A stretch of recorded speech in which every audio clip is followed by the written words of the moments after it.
Alright boys and girls, welcome to Shut Your Cake Hole 3. We seem to be doing a little bit of a series on these videos because they're popular and people are asking questions. And I just want to kind of, answer those questions, I suppose, to the best of my knowledge. So, our first video was basically all about, people not understanding how many calories they're consuming.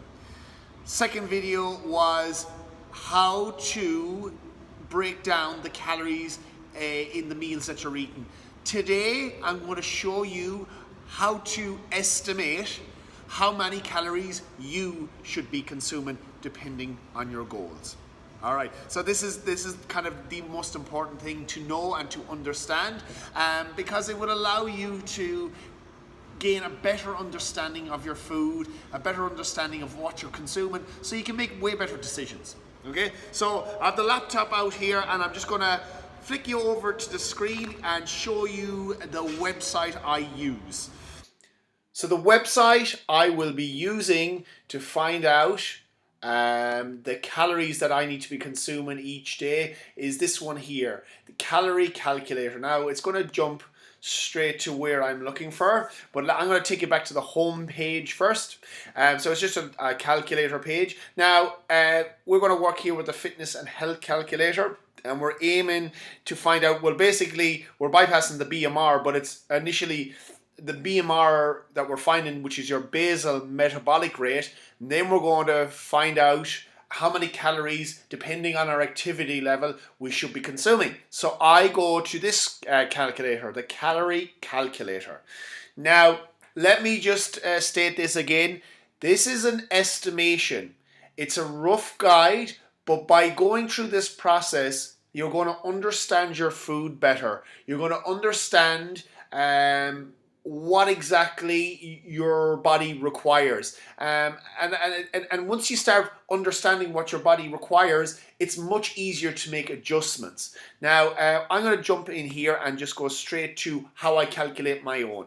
So I put in my age, 33, male, 183 centimeters tall, and my body weight currently is 86 kilos. Now, the activity level. This is where you have to estimate what exactly your activity level is. Now, see the top one here? It's your basal metabolic rate. Let's just calculate what that is first. So, your basal metabolic rate is the number of calories your body requires at rest each day with no other function. And you can see mine is 1,844. That's me at rest, my body not moved, just for basic internal bodily function. So my heart to pump, my lungs to breathe, my skin to grow. That's what's required. This does not include me exercising. If I was to drop down to this many calories, I would burn away all my muscle and I wouldn't have any energy to train. So you have to decide here, what is your activity level? Do you sit at a computer all day and then only train for 1 hour in the evening? And do you do that? Do you train only 3 or 4 times a week? So if that's your sort of activity level, you have to go light activity or sedentary. Myself, I'm on my feet a lot each day. Sometimes I train twice a day. So I'm going to click here my activity level at 6 to 7 times per week, so it's considered high. Now, when I hit calculate, you'll see what's going to jump up. Now, here we have all the readings. So if we look at the very top line here, to maintain my current body weight, I require 3,180 calories. That's a bit different to the 1,800 we looked at there a minute ago, because this is calculated in my activity level as well.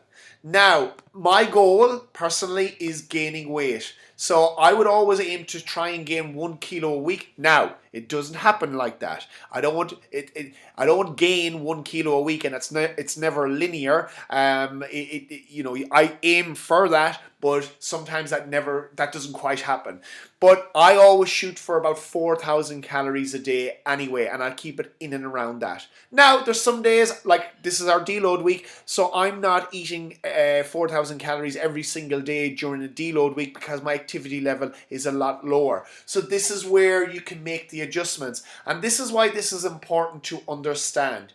However, if I was looking to lose a calorie a week, you can see here that I'm required to eat 2,180 calories. This is still above my basal metabolic rate, which you seen earlier, which was 1,833. So the important thing to understand is sometimes people eat too less of calories to try and lose weight. And what happens to those people is they become skinny fat people because their body goes into this starvation mode, which whenever it eats any sort of calories at all, or any sort of food, it will automatically store it because you're under eating. And that's an important thing to understand also. So boys and girls, I hope that was handy. The website I'm using here is calculator.net. You can do it on your phone.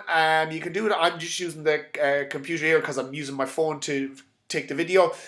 Use it, start to estimate what your calories should be, and look back at the other videos we've made to find out how to work out the calories in your food.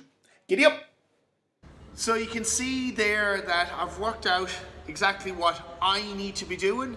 Now, the biggest pieces of advice I would give to anyone, regardless of whether you're trying to gain weight or lose weight, you have to do it incrementally. Like when I started this and I figured out that like I wasn't anywhere near the number of calories I should be eating to gain weight, I tried to jump up. I tried to just like add in 1,000 calories extra a day, and it was just, I felt sick. It was too much for me to handle. So basically I slowly, over the course of maybe 4 to 6 weeks, slowly started to increase. And basically the way I done it was in each meal, like literally add in 100 or 200 more calories. So that might have been an extra spoon of oats in my smoothies, or an extra slice of bread with my omelette, or an extra egg in the omelette.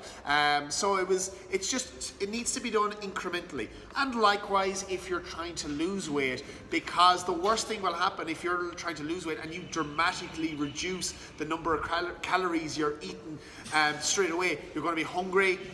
It's going to cause you to fall off the wagon, and that's the last thing you want. So do it slowly. Allow your body to acclimate to the new calorie intake.